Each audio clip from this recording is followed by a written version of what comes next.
Tá, então não faz muito, a gente estava dando um voo de pássaro aí para falar sobre esse assunto, né? O processo frugal no contexto de implementação de inovações, né? Eu ainda hoje é dia 26, eu estou fazendo a segunda parte, vamos ver até onde eu consigo chegar, né?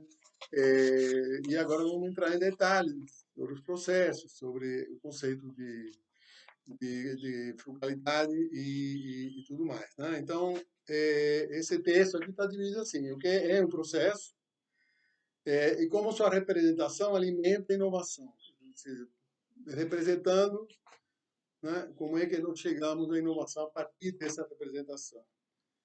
Conceituação de inovação frugal a partir de suas origens na Índia, né? Então, vamos remontar um pouco, né? Falar nos autores que cunharam esse termo, inovação frugal, e ver o que isso tem a ver, né? Como é que a gente traz isso para a nossa realidade contemporânea brasileira, né? E se não necessariamente brasileira, é, nesse ambiente sai do mundo oriental para o mundo ocidental, né? Depois nós temos a simplificação das inovações frugais brasileiras, né? Inclusive em tempos de crise, né? Então tem várias inovações aí que eu rapidamente aí achei umas três ou quatro, né, que vale a pena a gente conversar sobre ela, porque dessa maneira a gente deixa de cantar um pouco esses conceitos em cima de uma realidade concreta, né, porque não fica parecendo que a gente está falando de coisas impossíveis de acontecer. Valorização da inovação frugal, já que mencionei na fala anterior, né? Desenvolvida em sociedade pouco industrializada e aceita pelas altamente industrializadas. Depois tem uma pequena conclusão. Bom, então vamos lá. Né? Primeiro que nada, inovações não são só processos. Né? Mas aqui, em particular, não estamos falando de inovações de produtos. Né? De repente, a gente pode falar em como acontece o processo que faz o produto, mas não do produto em si. Né?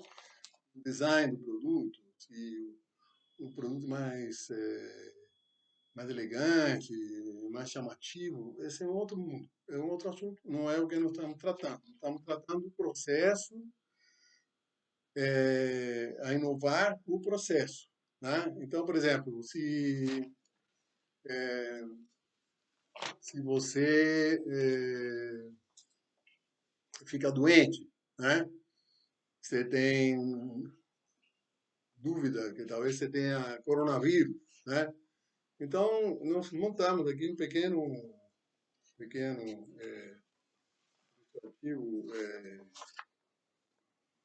processo, né?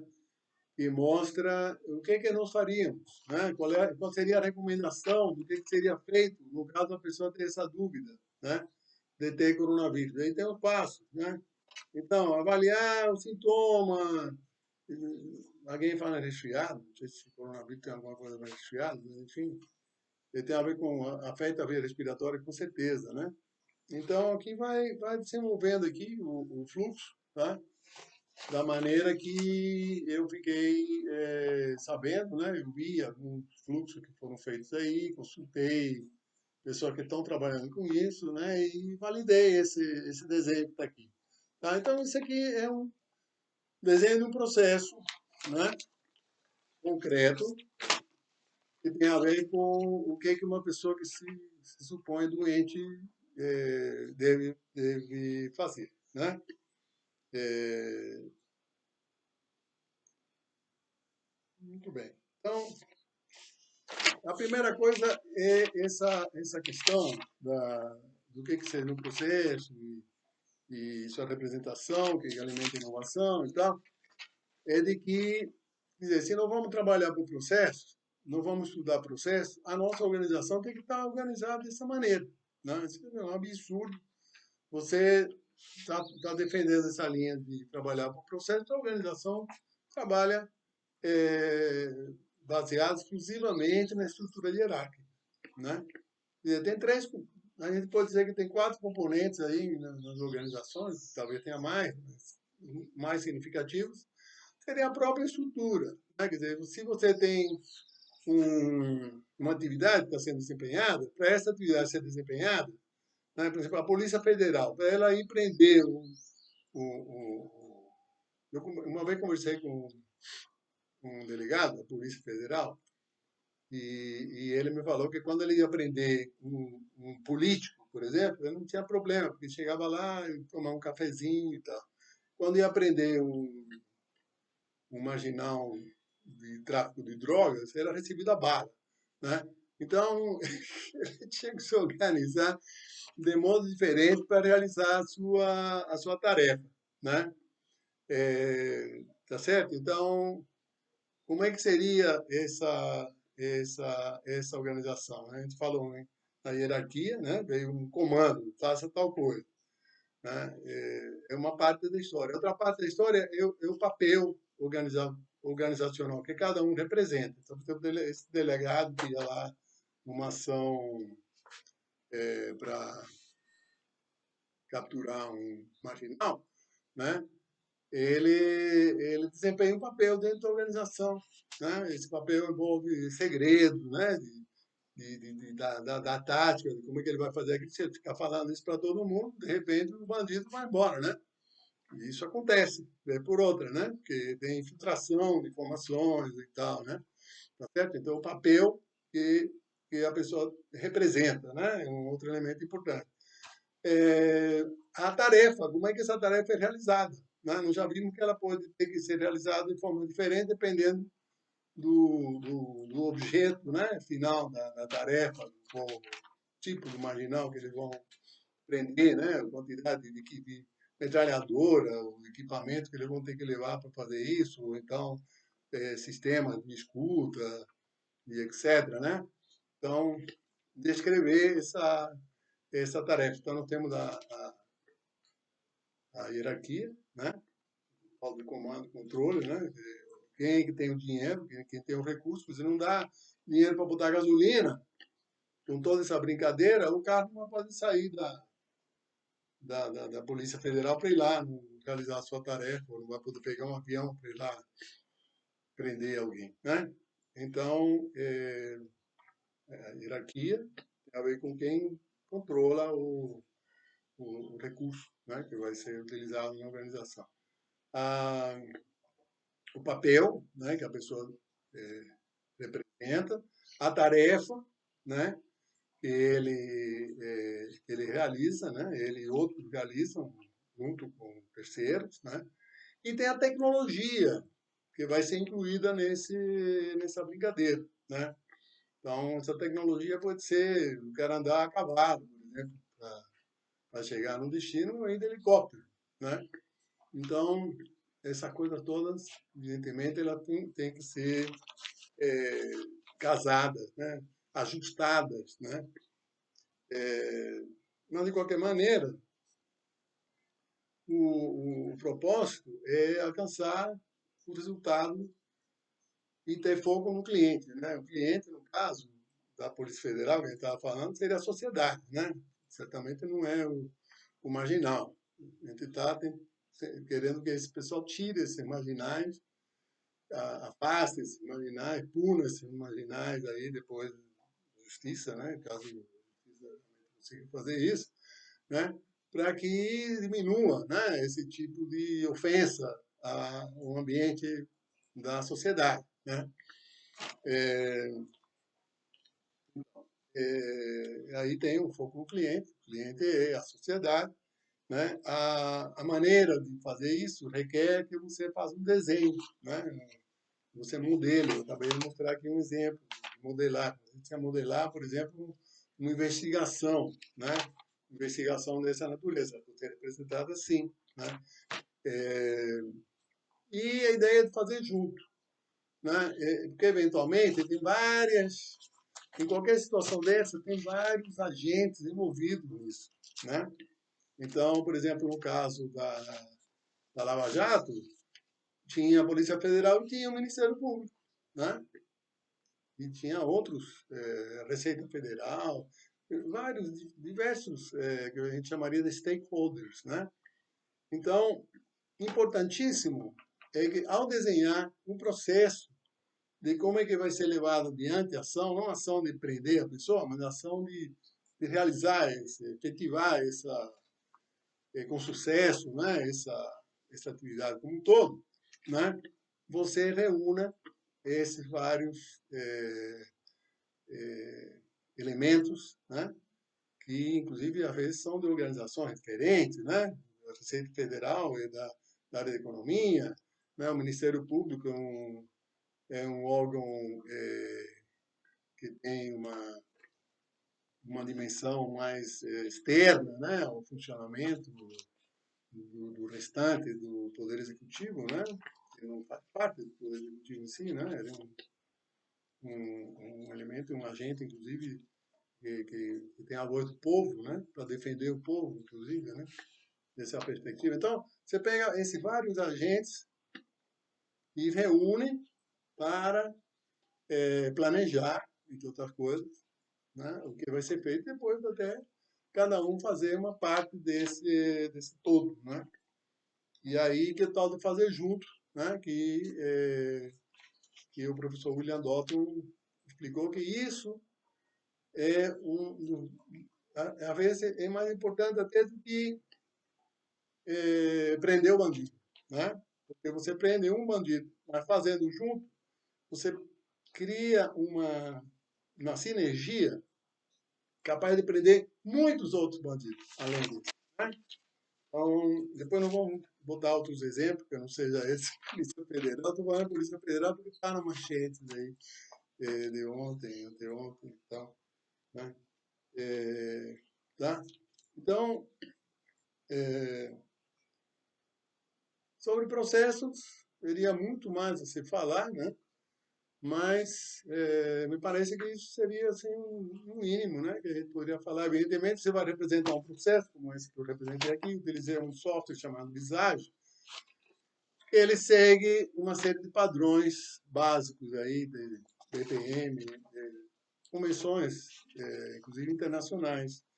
E por que você faz dessa forma? Porque se cada um representa um negócio com simbologia própria, né, aí vira uma Babel, aí ninguém consegue se entender. E com a ideia é justamente ter uma linguagem comum, né, então é necessário que haja uma maneira comum de procurar esse entendimento, inclusive em termos da representação gráfica, que será na metodologia, né, que também seria necessário.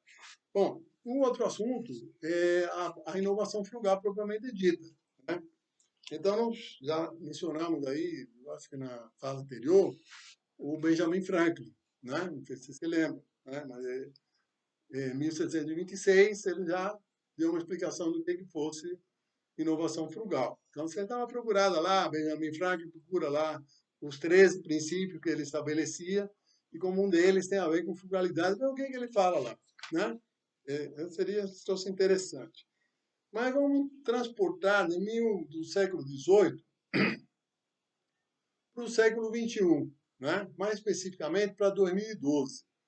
Em 2012, acontece um negócio, vem um termo novo chamado Jurrad Innovation, né? Então, escreva assim, J-U-G-A-A-D, Jugad, né? Jugad Innovation. Um termo da Índia, né? E esse termo, ele deu um novo impulso, o termo não, o termo exemplifica, né? O que seja essa preocupação em fazer com pouco, fazer muito e melhor com pouco, né? Depois desses autores aqui, o Raju e Prabhu, né?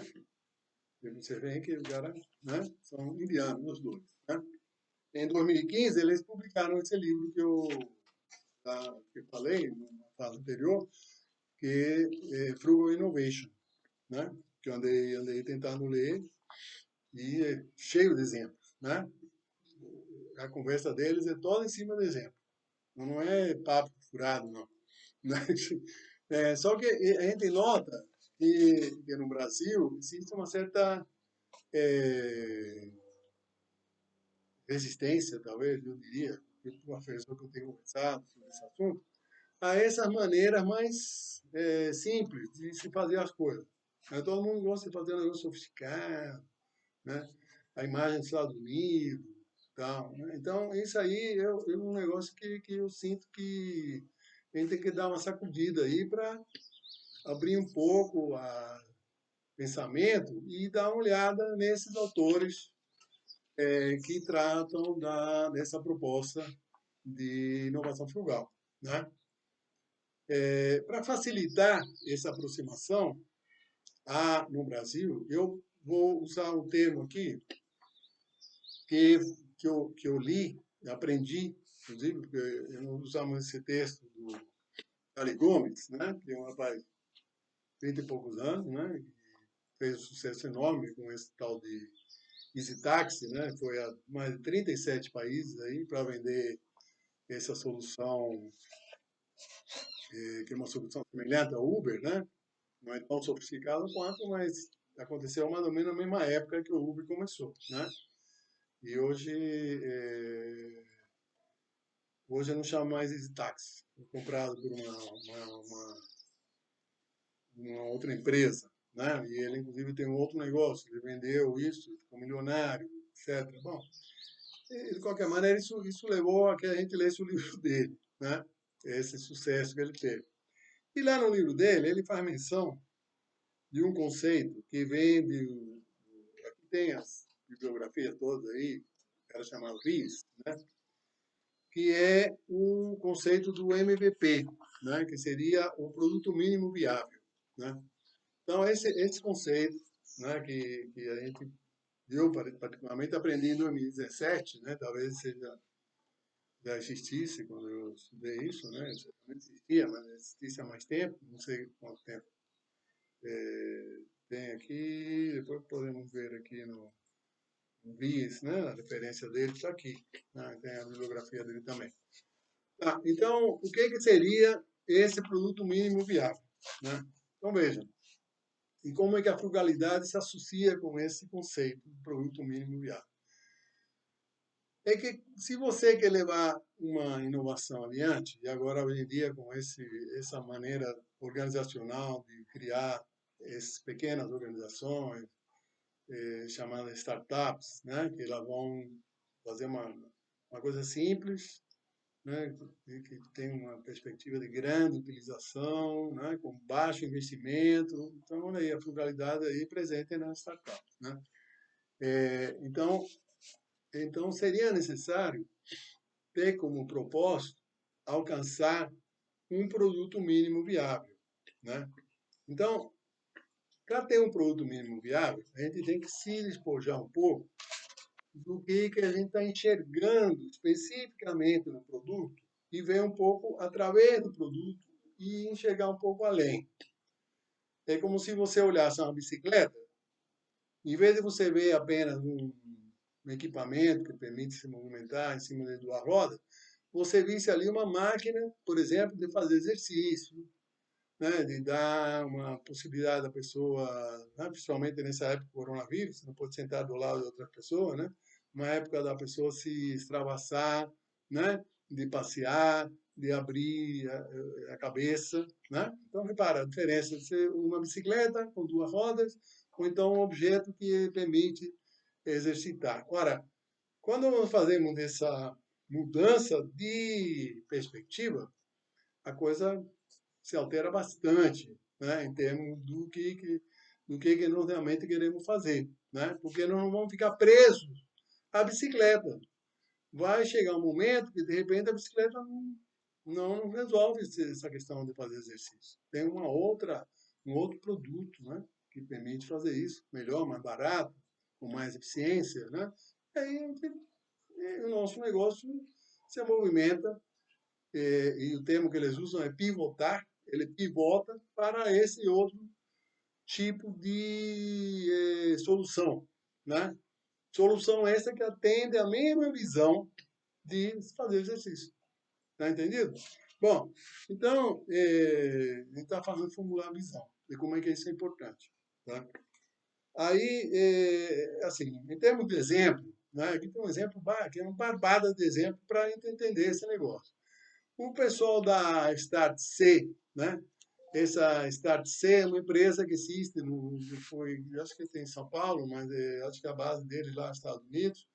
E o Maurício Benvenuti é um dos idealizadores, que daquela turma que fundou o tal do XP Investimento, que é um sucesso fantástico, né? Então, eles trazem à tona uma série de exemplos, né, que eu não cito aqui todos, mas dou a referência, e um desses exemplos é o caso do Groupon, né? O Groupon, que hoje é conhecido como, como é que chama? O Groupon, hoje em dia, tem um outro nome, né? Que é peixe urbano, tá certo? Então, como é que começa o Groupon? Esse é muito bacana, né? Porque eu, por exemplo, eu tenho um blog, né? Eu, para construir o blog, eu não paguei nada para ninguém. Eu sentei no computador, fiz o download do WordPress, né? E comecei a mexer com isso. Esse texto, inclusive, vai ser colocado lá, ainda não foi, né? Mas quando ficar mais depurado um pouquinho, eu vou colocar lá. Então, é possível você construir um blog praticamente gastando apenas o seu tempo, né? Se você, às vezes, tem um tempo disponível, tempo extra, tempo da madrugada, né? Você gosta de acordar às 5 horas da manhã para fazer essa coisa, cada um tem o seu horário, né? Tinha um amigo que queria que eu acordasse no dia às 6 horas da manhã, fazendo esse tipo de coisa. Bem, ainda não cansei esse objetivo, embora de vez em quando eu acordo às 6 horas da manhã, quando tem alguma coisa interessante para fazer que eu quero resolver, né? Mas então, o Groupon, como é que ele foi feito? Blog, montar-se um blog, né? Nesse blog se avisa, né, ao cliente que quer comprar alguma coisa, que quer ir, por exemplo, numa pizzaria, e pagar um valor inferior do que os outros que estão indo lá na mesma pizzaria vão pagar. Ele quer uma espécie de cupom de desconto, né? Então, eles criaram um blog com esse propósito. Veja, o cliente comandando toda essa brincadeira. Não foi um negócio assim, eu vou fazer o Groupon, agora é peixe, como é peixe, não sei da conta aqui, peixe urbano e tal. Não, não, não, não. É o cliente. O que o cliente quer? Não é necessariamente que o cliente queira pizza, porque é qualquer outra coisa. Então, mas esse cliente, então, a gente fica esperando que ele nos diga o que ele quer. Aí chega o cliente lá e diz, eu quero ir numa pizzaria. E uma vez eu fui tinha uma época aí que a gente andava praticando esse negócio de Groupon, e foi num restaurante assim, meio estranho, né? Inclusive tinha um lá que fez a gente sentar num canto. Eu falei, pô, o que é isso? Não, porque eu vou pagar menos, aí não tem que ficar aleijado. Porque cada um tem uma mentalidade, né? Infelizmente, às vezes não é tão melhor. Bom, mas então, esse cliente entra no blog, diz assim, eu quero vamos escapar da pizzaria, né? Um restaurante de peixe. No meu caso, foi um restaurante de peixe, não foi uma pizzaria, diga-se de passagem. Eu quero ir num restaurante de peixe com desconto. Aí, o que que acontece? A pessoa que estava criando, na época, as pessoas que estavam criando, já tem um monte de gente fazendo isso, eles corriam atrás, eles ficavam sabendo da localização desse cliente, e eles corriam atrás de opções de restaurante de peixe que tivessem disposição de oferecer esse desconto. E na medida em que achavam algum deles que pudesse oferecer o desconto, eles colocavam a informação no blog. De tal maneira que o cliente que estava procurando um restaurante de peixe com desconto encontrasse o restaurante. E aí eles colocavam lá um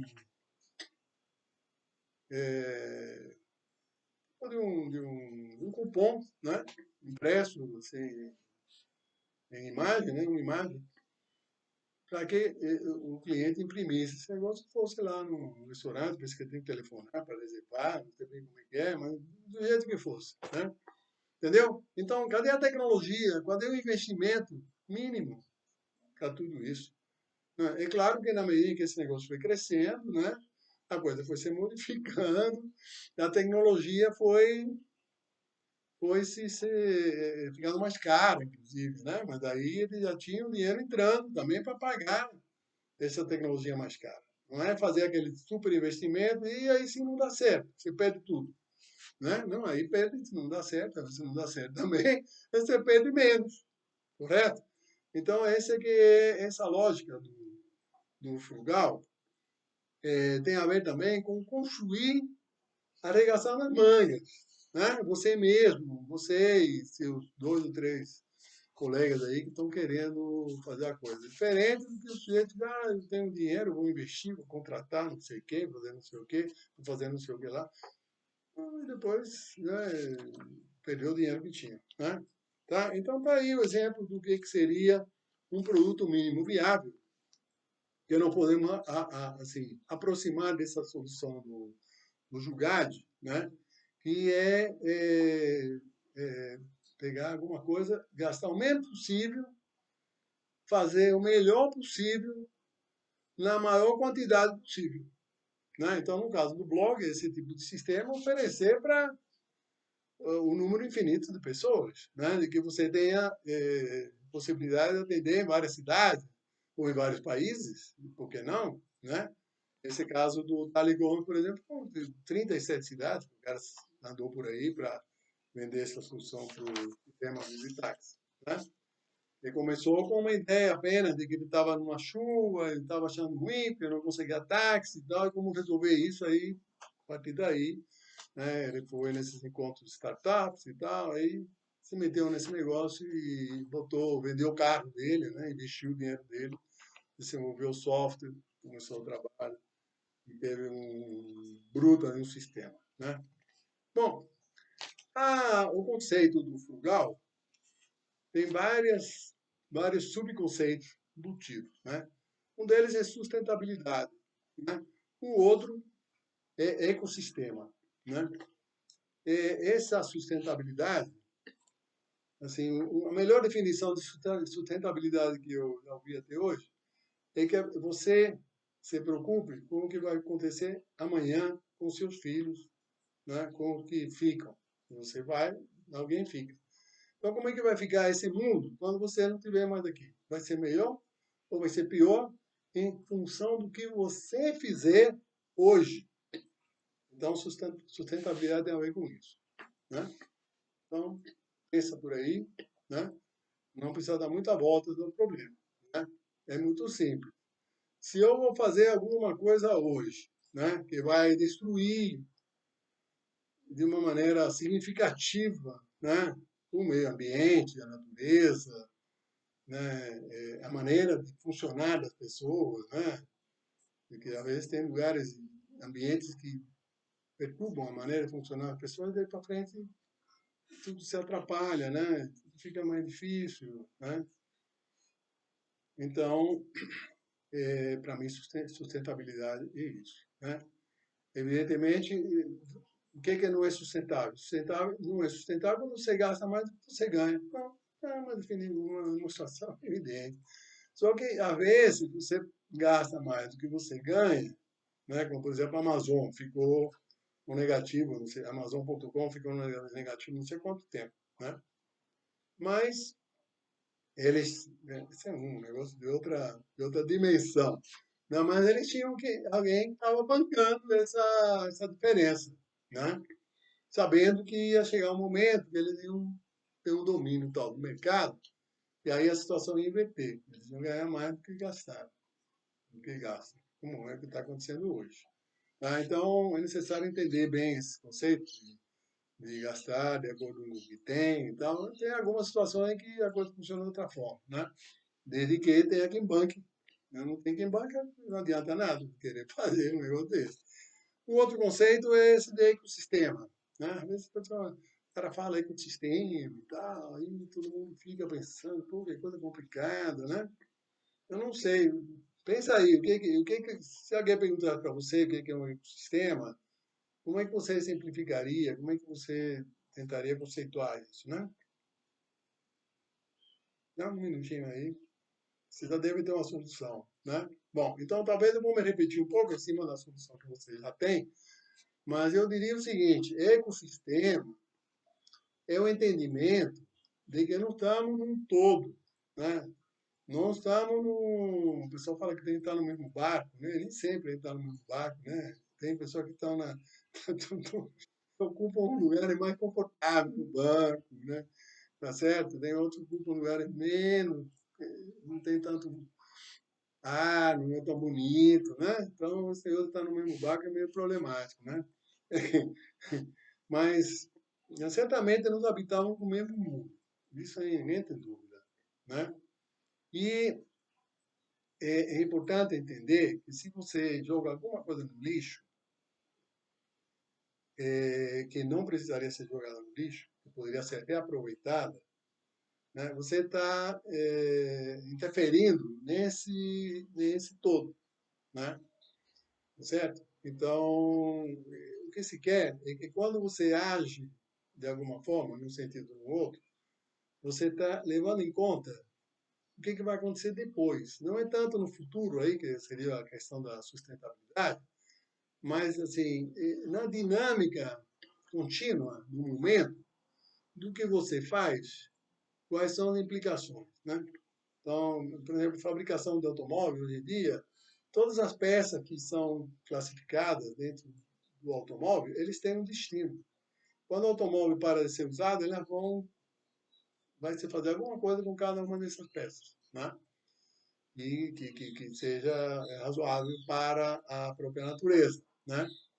Então, a sustentabilidade tem a ver com esse. O pessoal discute muito esse negócio de, não é, do efeito estufa, tem uma série de coisas. A gente pode entrar em discussões numéricas sobre esses assuntos, mas assim, o que mais me interessa é dizer o seguinte: na minha dinâmica, essa ação que eu estou tendo nesse momento agora, por exemplo, nesse momento, a reitoria da UNB pediu para não dar aula, né? Eu não estou dando aula, eu estou preparando matérias que podem servir para os alunos estudarem, né? Porque se estivesse dando aula, de repente seria punido aí, porque tem um professor que está sendo punido porque estava querendo dar aula. Bom, eu realmente eu sou meio antissistema, mas não, eu realmente não me coloco muito em choque com as situações. Eu tento lidar com a situação da minha maneira, né? Se entrar em choque não é necessário, não tem nenhum proveito, né? Então, por exemplo, especificamente nesse momento, eu poderia estar no come e dorme, né? Engordando, né? Outro dia liguei para um amigo, aí como é que tá? Você está fazendo exercício? Ah, eu engordei 5 quilos. E, pô, no meu caso, o meu cinto, que vocês não estão vendo, esse eu vou botar mais para cima aqui, deixa eu baixar aqui, ó. O cinto aqui, ó. Ele está no penúltimo lugar aqui, entendeu? Por que isso?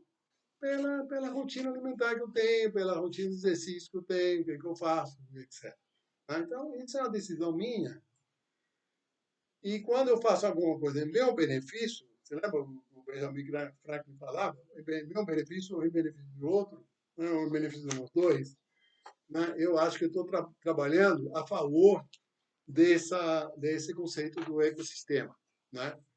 Se eu vou na rua e pego óleo de cozinha aqui, estragado de jogo ali, num lugar que aquilo vai parar no lago, não, certamente eu não estou colaborando, né, com o ecossistema. Né? Deve ter uma outra maneira de dar vazão a esse óleo. Né? Então, coisas assim, bastante simples. Né? Então, aqui tem uma lista de assuntos que tem a ver com os 6 princípios do, do Raju e Prabhu, mas eu, francamente, eu acho que não vai dar, né, para a gente falar sobre tudo isso. Né? Então, vou pegar um aqui especificamente, que é um negócio que eu gosto, que me chama a atenção, que é o caso que ele fala, que apresentar ao cliente novas maneiras de interagir com aqueles que eles suprem do que precisam. Então, assim, tem uma empresa que eu conheci lá na Califórnia, e que chama IKEA. Aliás, eu comprei lá uma cama nessa IKEA. Né? E como é que funciona? Né? Então, assim, apresentando formas novas de interagir capazes de influenciar comportamentos. É isso que propõe aqui esses princípios desses dois autores, né? Em cima da inovação frugal. Então, a IKEA estimula a possibilidade do próprio cliente de movimentar o produto, né? Movimentar o produto comprado do estoque até a caixa registradora. Então, ele tem lá os produtos à mostra, né? Aí você pega um pedaço de papel e marca o produto que você quer. E nessa tabela de produtos, você, de alguma maneira, vai ficar sabendo a localização do produto dentro do estoque da loja. Né? O negócio é interessante pra caramba. Aí você vai no estoque da loja, né? E aí você coloca esse estoque, esse material, no caso, essa cama, ele vem desmontado tudo desmontado, tá? Você, do it yourself, você vai fazer você mesmo. Mas você vai fazer você mesmo tudo, até montar a cama, né? Então você coloca esse produto em cima de um carrinho pesado, sofisticado, né, para esse tipo de serviço, né, e transporta aquilo até a caixa registradora. Chegando lá, você mesmo, né, você mesmo passa o código, o leitor de barra em cima do código do produto e registra o que você está comprando, né? Botou o cartão de crédito ali e o pagamento está feito. Não tem ninguém intervindo nesse processo. Não sei exatamente se hoje em dia está funcionando dessa maneira. Quando eu estive na loja lá, anos atrás, comprei lá essa cama, funcionava assim, tá? Bom, feito isso, essa compra, você vai sair da loja, né? Imagina que você comprasse uma cama em qualquer outro lugar, né? Então, você compra a cama, você vê, olha, não sei o que, deita na cama, tá boa, não sei o que. Aí o cara vai e bota num caminhão, leva para você. Aqui não tem caminhão nenhum. Você vai colocar no seu próprio veículo. Aliás, eu tinha um carro naquela época, que era da Mazda. Por coincidência, não sei, não deve ser muito por coincidência, né? Deve ser porque esse pessoal estudou essa coisa. O tamanho do produto que eu tinha colocado dentro do carro cabia exatamente dentro do carro, quando você se abaixa aquele banco de trás do carro, você bota o produto ali, ele cabia certinho ali no lugar. Não, que coisa danada, né? O cara, quando projetou a cama, ele está sabendo que o carro é feito com esse tamanho, talvez, não todos os carros, né? Certamente, não tivesse uma massa daquele tipo, provavelmente não seria possível fazer isso. Ia ter que, sei lá, arrumar um carro emprestado, alugar alguém para levar a cama, ou as tábuas, né? Então, depois você dirige o carro, né? Não é só botar no carro, tem que dirigir o carro e chegar no destino. Chega no destino, você tem que entrar num prédio, né? De repente tem um elevador ali, nesse prédio ali tem um elevador, né? Tem que botar o negócio dentro do elevador. Depois entra no quarto, entra no apartamento, entra no quarto. Curiosamente, eu estou sabendo, meu amigo que trabalhava com isso, que consertava móveis que estragavam quando eles chegavam lá no destino. Isso aí não estraga nada, porque ele vem todo embalado, fechado direitinho, né? E aí você abre aquele negócio todo, tem uma lista de instruções, tem umas ferramentas, e você, de repente, tem uma filha minha que me ajudou lá a montar essa cama por sinal, né? Você arruma, talvez, uma pessoa entusiasmada, né? Com essas coisas, e monta o seu produto, né? E aí, pronto, aí depois é só deitar na cama e dormir, descansar, tá? Então, olha só, esse aqui é um desses vários princípios e uma das várias exemplificações que estão nesse texto aqui para vocês lerem, né? Se vocês ficaram empolgados, interessados, aí leiam, né? Que tem F, né? São 6 elementos que a gente coloca aqui, tá? Em termos de inovações brasileiras, vamos tentar acelerar um pouco aqui para ver se eu consigo terminar. Eu me preocupei com o que está acontecendo agora, nesse momento, né? Então, por exemplo, tem uma empresa chamada Numelo, que é uma empresa recente,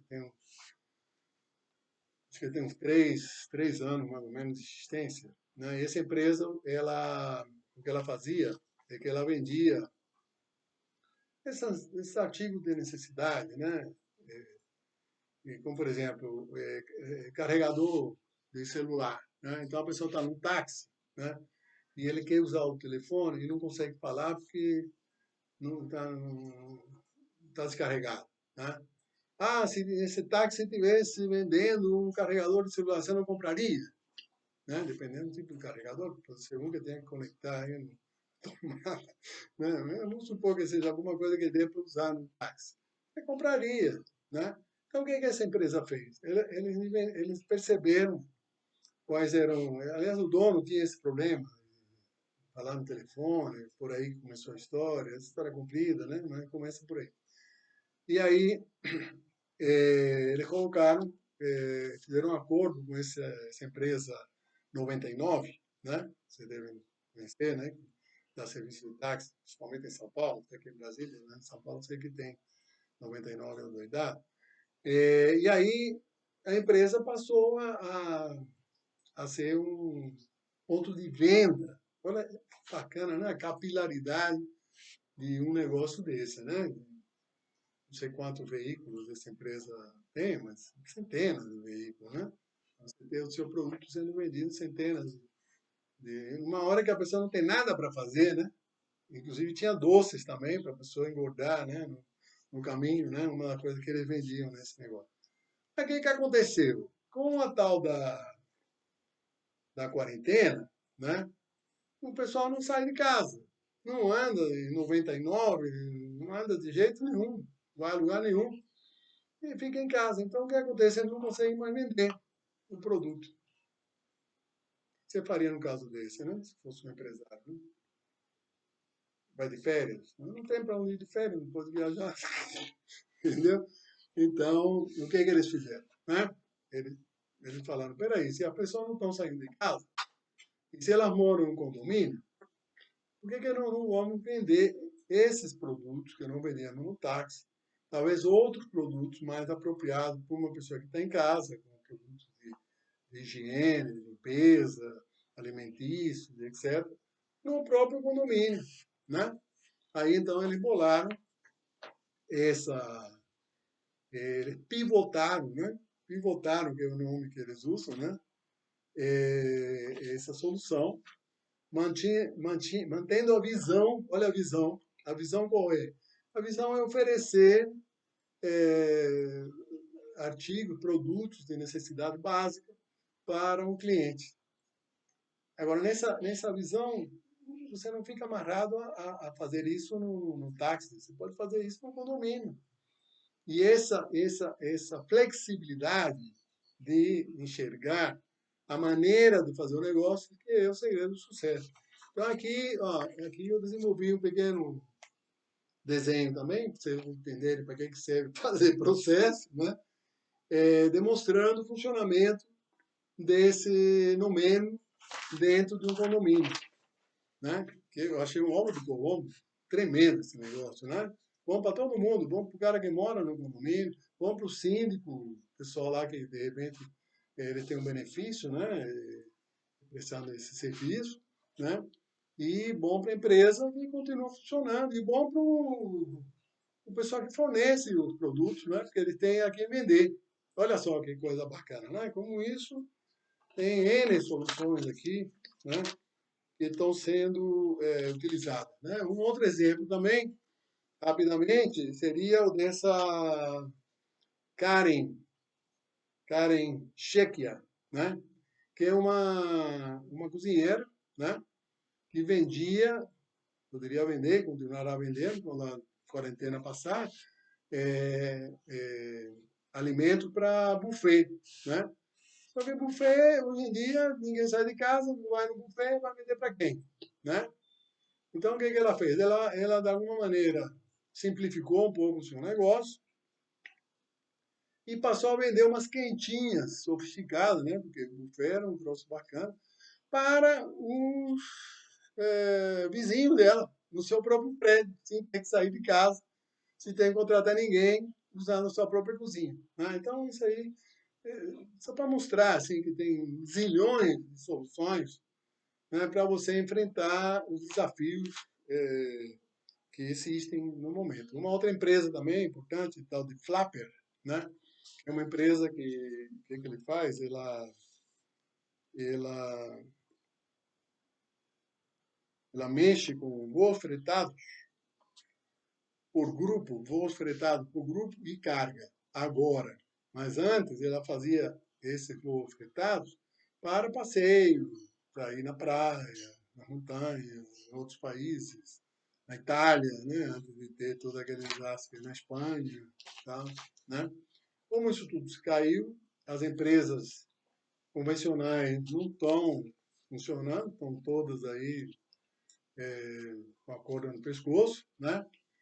Essa empresa que já fazia esse serviço, ela passou a preencher um vazio, né, existente, como, por exemplo, a trazer gente brasileira que estão fora, que não consegue voo para voltar para o Brasil, e eles trazem esse pessoal. Esse pessoal se reúne, forma um grupo, ele leva um avião lá, de menor porte, do que esses aviões convencionais, cobra um valor mais elevado, né? Porque não há planejamento, porque é um serviço mais especializado, né? Então tem um benefício a empresa e o cliente que consegue alcançar seu propósito. De outra maneira, ia ter que ficar lá plantado lá na Toscana, né? Que não seria um lugar mais interessante, ou em Nova York, né? Que o pessoal adora ir a Nova York, principalmente no inverno. Né? Não é o meu caso, certamente. Tá? Então, essa empresa Flapper tá indo bem, porque pivotou o seu negócio de passageiro para carga, inclusive. Né? Eu estou falando em grupos, mas além do grupo tem um material que vem da China, né? Só fabrica coisa na China, né? Infelizmente, tem que trazer da China. A máscara, imagina se o Brasil é incapaz de fabricar máscara, né? Aliás, estou num grupo aí que está fabricando máscara solidária. Não sei se tem uma aqui, tem uma ali, depois eu mostro. Tá? Que está indo bem, trocando máscara por cesta básica, que tal? Tá? E se interessar pelo assunto, aí depois dá mais informações. Tá? Então, tem mais um exemplo espetacular aqui, o exemplo da Samel. Samel e a Transire. O Samel, o Hospital Transire é uma empresa que inventa coisas na área de saúde. Né? Então, inclusive em Manaus está tendo um problema mais sério desse vírus, né? Eles inventaram um negócio que é